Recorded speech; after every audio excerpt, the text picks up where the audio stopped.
एक व्यक्ति दूसरे व्यक्ति के जीवन में बहुत दुखी था, बहुत परेशान था। वह एक पहाड़ की चट्टान पर बैठकर रो रहा था, बिलख रहा था। तभी वहां से एक बौद्ध भिक्षु गुजर रहे थे। उसे रोता देख वो बौद्ध भिक्षु उस व्यक्ति के पास गए और उससे कहने लगे, क्या तुम यहां से कूदकर अपनी जान देने की सोच रहे हो? वो व्यक्ति कहता है, आपने बिल्कुल सही जाना, लेकिन आपको इससे क्या फर्क पड़ता है? यह मेरा जीवन है, मैं इसके साथ जो चाहूं वो करूं। तभी वो बौद्ध भिक्षु उस व्यक्ति से कहते हैं, तो फिर अभी तक बैठकर रो क्यों रहे हो? अगर तुम्हें अपनी जान लेनी ही है तो यहां बैठकर रोने से क्या फायदा? इस बात को सुनकर वह व्यक्ति थोड़ा सा क्रोधित हो जाता है और उस बौद्ध भिक्षु से कहता है, देखिए महाराज, मैं यहां पर जो करने आया हूं वह तो मैं करूंगा, लेकिन आपको इसमें दखल अंदाजी करने की कोई जरूरत नहीं। इतना कहते ही वह व्यक्ति फूट फूट कर रोने लगता है। तभी वह बौद्ध भिक्षु उसे कहते हैं, अच्छा यह बताओ, क्या तुम सब कुछ छोड़ आए हो या फिर अपने साथ कुछ लेकर आए हो? तभी वो व्यक्ति बौद्ध भिक्षु को जवाब देते हुए कहता है, गुरुदेव, मैं सब कुछ छोड़ आया हूं। मेरे पास अब कुछ नहीं है और ना ही मेरे पास इस वक्त कुछ खोने के लिए बचा है, तो फिर भला मैं जीकर क्या करूंगा? ये सुन वो बौद्ध भिक्षु उस व्यक्ति से कहते हैं, यदि ऐसा है तो तुम अपने सर पर यह बोझ लिए हुए क्यों धो रहे हो? बौद्ध भिक्षु की यह बात सुनकर थोड़ा सा आश्चर्यचकित हो जाता है और उन बौद्ध भिक्षु से कहता है, गुरुवर, मैं कौन सा बोझ लिए धो रहा हूं? मेरे हाथ खाली है और मेरे पास कुछ भी नहीं है। तभी वह बौद्ध भिक्षु कहते हैं, तुम्हारी सांसें भी ठीक से नहीं चल रही है। तुम आए तो हो यहां दुनिया छोड़ने और पुट फुट कर रो रहे हो। एक खाली इंसान कभी ऐसा नहीं करता जो कंगाल हो चुका हो। जिसके पास और कुछ ना बचा हो वो भला क्यों रोएगा?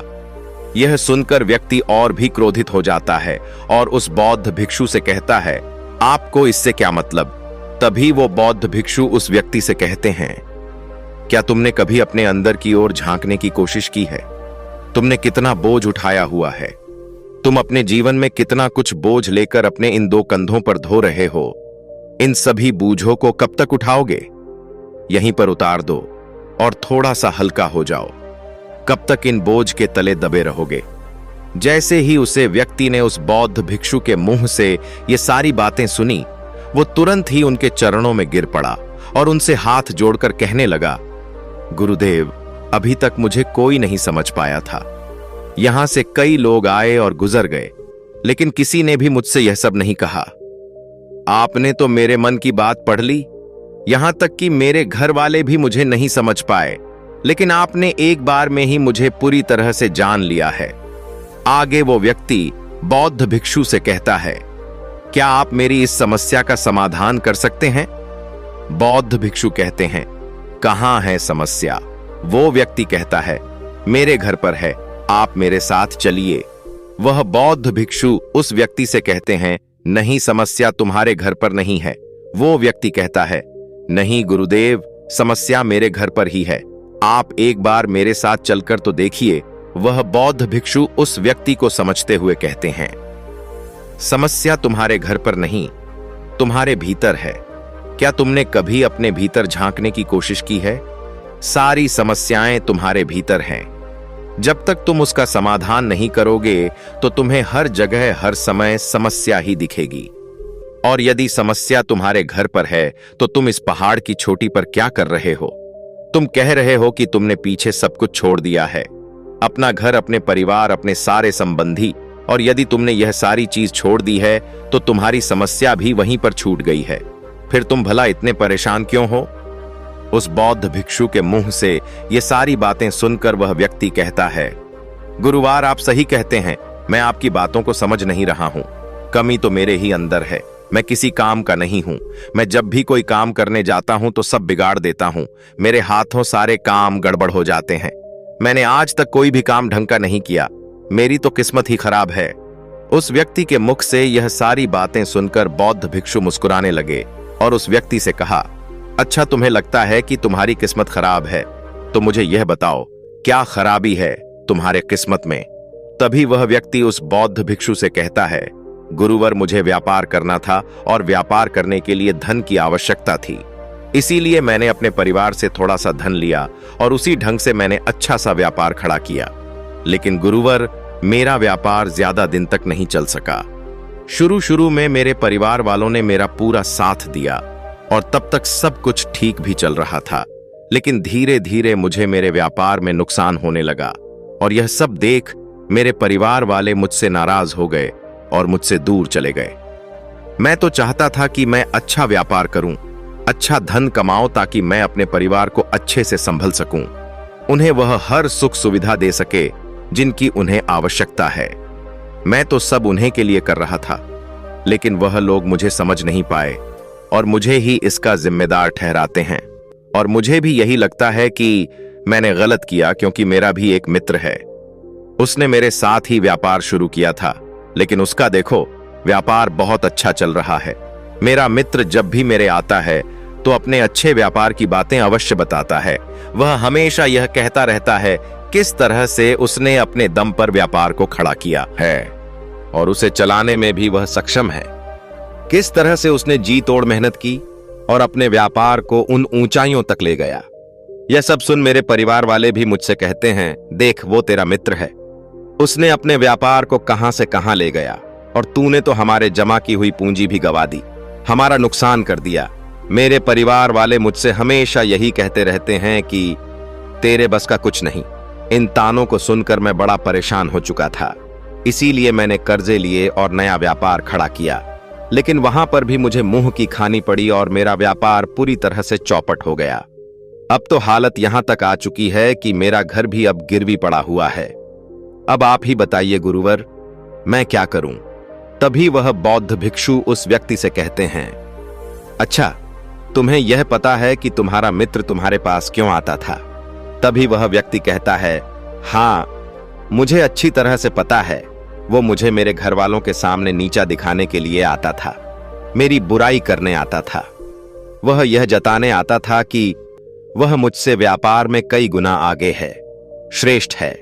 वह चाहता है कि मैं उसकी सफलता देखकर दुखी रहूं, तड़पता रहूं और परेशान रहूं। तभी वह बौद्ध भिक्षु उस व्यक्ति से कहते हैं, क्या तुम उसके व्यापार को देखकर सच में दुखी रहते हो?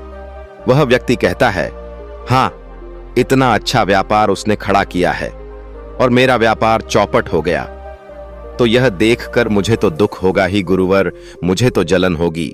तभी वह बौद्ध भिक्षु उस व्यक्ति से कहते हैं, तुम्हें दुख किस बात का था, अपनी असफलता का या फिर अपने दोस्त की सफलता का?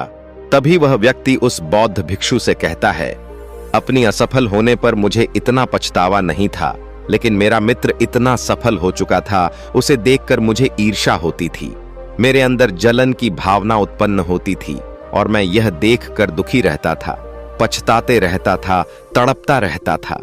तभी बौद्ध भिक्षु उस व्यक्ति से कहते हैं, इसका अर्थ तो ये हुआ, अगर तुम्हारा मित्र भी असफल हो जाए तो तुम्हें खुशी होगी? तो वो व्यक्ति कहता है, जी हां, मुझे बड़ी खुशी होगी अगर वो असफल हो जाए, उसका व्यापार चौपट हो जाए। यह सुन बौद्ध भिक्षु फिर से एक बार मुस्कुराने लगे और उसे व्यक्ति से कहते हैं, इसका अर्थ तो यही हुआ कि तुम्हारी खुशी तुम्हारे मित्र पर निर्भर करती है। यदि वह चाहे तो तुम्हें खुश कर दे और यदि वो चाहे तो तुम्हें दुखी कर दे, क्योंकि तुम खुद से तो खुश हो सकते हो, ना ही दुखी। तुम तो अपने मित्र के गुलाम बनकर रह चुके हो और अगर यही बात है तो तुम्हारी समस्या का कोई समाधान नहीं है, क्योंकि तुम्हारी खुशियां और तुम्हारी तकलीफें यह सब दूसरों के व्यवहार पर निर्भर करती हैं। तुम्हारे कर्मों से तुम्हारा तो कुछ हुआ नहीं, ना तो तुम अपने कर्मों से खुश हो सके और ना ही दुखी। इसीलिए तुम्हारी समस्याओं का मैं कोई समाधान नहीं कर सकता। तभी वो व्यक्ति उन बौद्ध भिक्षु से कहता है, गुरुवर, ऐसा मत कहिए, मुझे आपसे बात करते करते बहुत आशा आपसे हो गई है, क्योंकि आप ही वह है जिन्होंने मुझे जाना है, मुझे समझा है। गुरुवर, मैं आपसे विनती करता हूं कि मेरे इस समस्या का समाधान मुझे आप बताइए। तभी वह बौद्ध भिक्षु उसे व्यक्ति से कहते हैं, जब हम दूसरों से आशा बंद लेते हैं तब हम दूसरों पर पूरी तरह से निर्भर हो जाते हैं।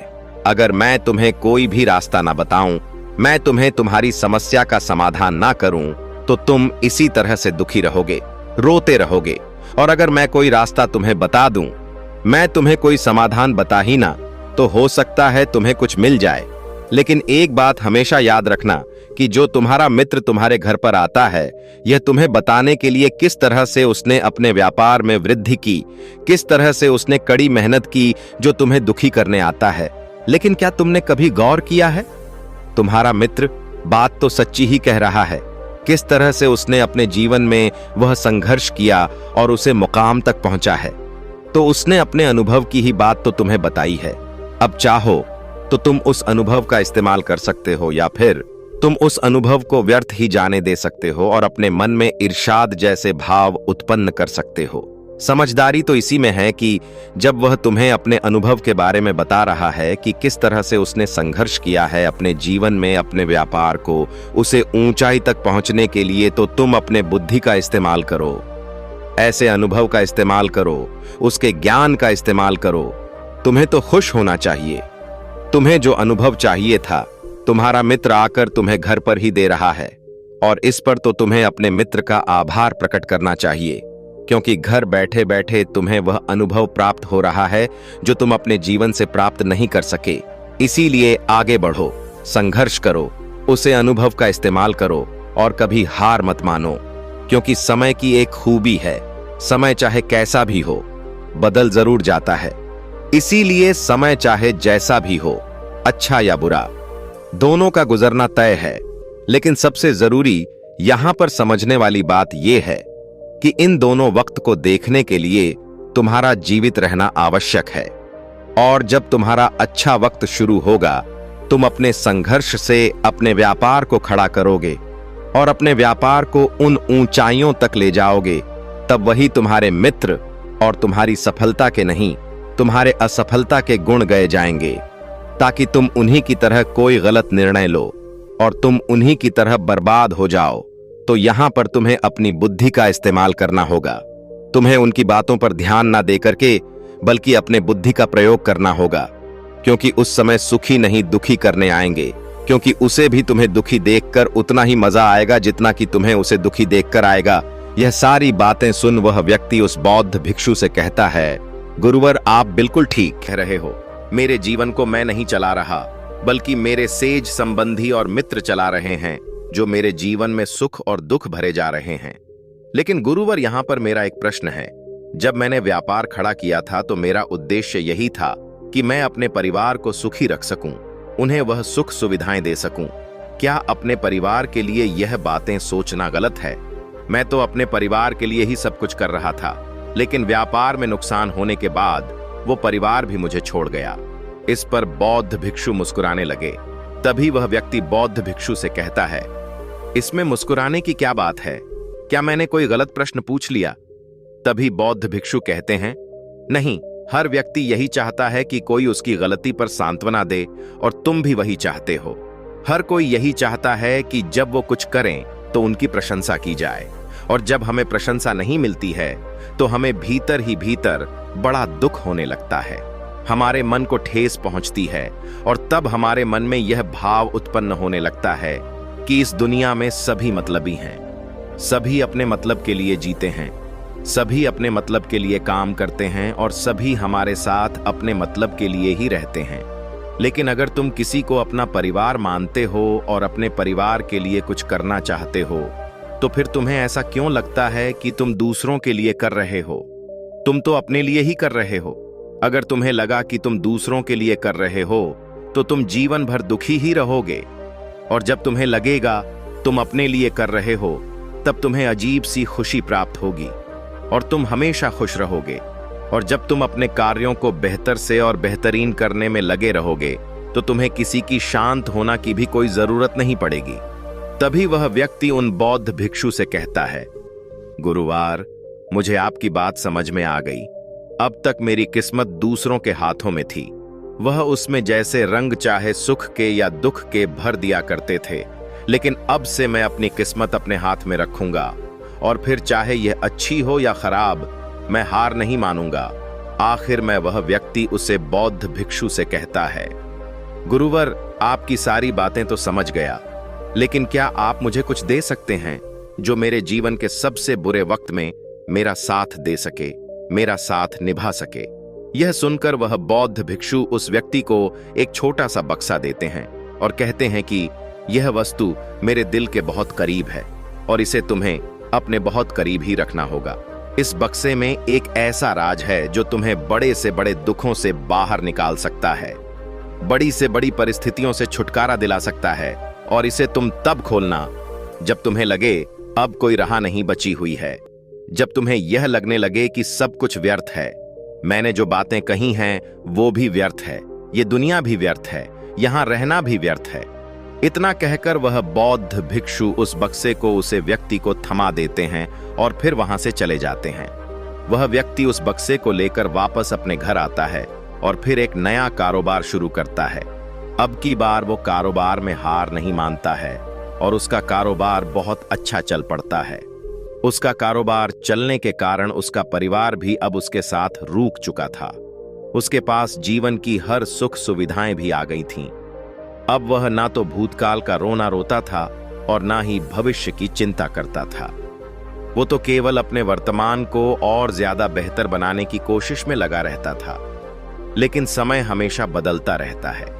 जिस तरह से बुरा समय हमेशा नहीं रहता, ठीक उसी प्रकार अच्छा समय भी हमेशा नहीं रहता। उस व्यक्ति के जीवन में एक बार फिर से अच्छा समय समाप्त हो चुका था। वह जिस राज्य में रहता था उस राज्य पर पड़ोसी राज्य ने चढ़ाई कर दी थी और पूरा राज्य तबाह कर दिया था। उसका व्यापार भी पूरी तरह से तबाह हो चुका था।